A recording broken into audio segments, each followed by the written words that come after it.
Janë të pakët ato fshatra të cilat nuk janë braktisur masivisht siç ka ndodhur në shumë fshatra të tjerë të Dibrës. I tillë është edhe fshatri rreth Kal në njësinë administrative Muhor. Banorët thonë se në këtë fshat nuk ka patur largime masive për shkak edhe të pozicionit gjeografik të fshatit. Lazim Dishje e Dali Leshi shprehen se vitet e fundit në fshatin e tyre janë bërë disa investime jetike që pritet të mbajnë akoma pa u larguar banorët që jetojnë ende në këtë fshat. Megjithatë, sipas tyre, fshati ka ende nevojë për vëmendjen e pushtetit vendor dhe qeverisë për t'u krijuar kushte më të mira banorëve që të mund të investojnë dhe jetojnë në vendlindjen e tyre e të mos marrin rrugën e kurbetit. Këtë vit në fshatin tonë kanë bërë investime në ujë të pishëm, e kanë sjellë nga Saponajka e deri në fund të fshatit, kanë bërë dhe kanë vazhduar dhe investime në infrastrukturë në rrugë, ka qenë rreth 250 banor, po 150 janë akoma këtu.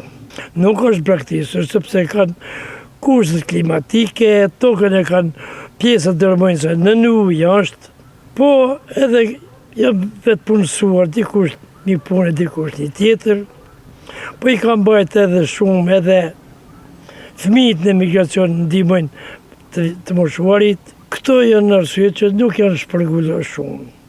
Megjithatë, duhet me tepër investime, është një kanal sipër fshatit aty duhet për ujë të vaditës, se janë mbi 20 hektar tokë që duhet vaditur.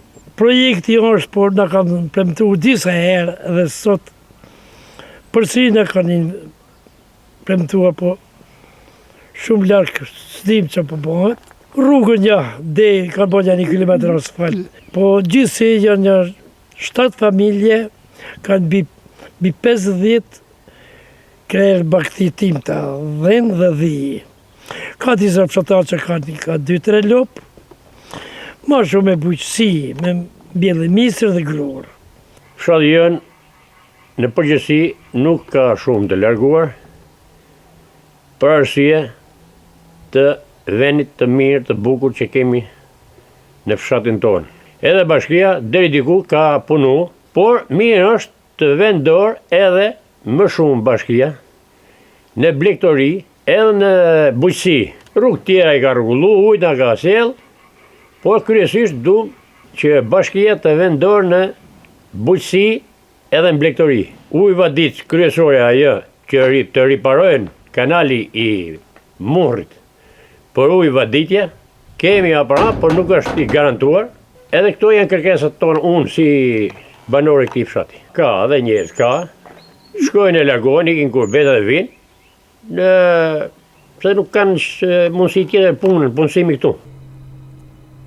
Banorët e fshatit rreth Kal jetojnë kryesisht me bujqësi e blegtori, ndërsa një ndihmës të madhe ekonomike jep edhe emigracioni, ku shkojnë e punojnë me sezone.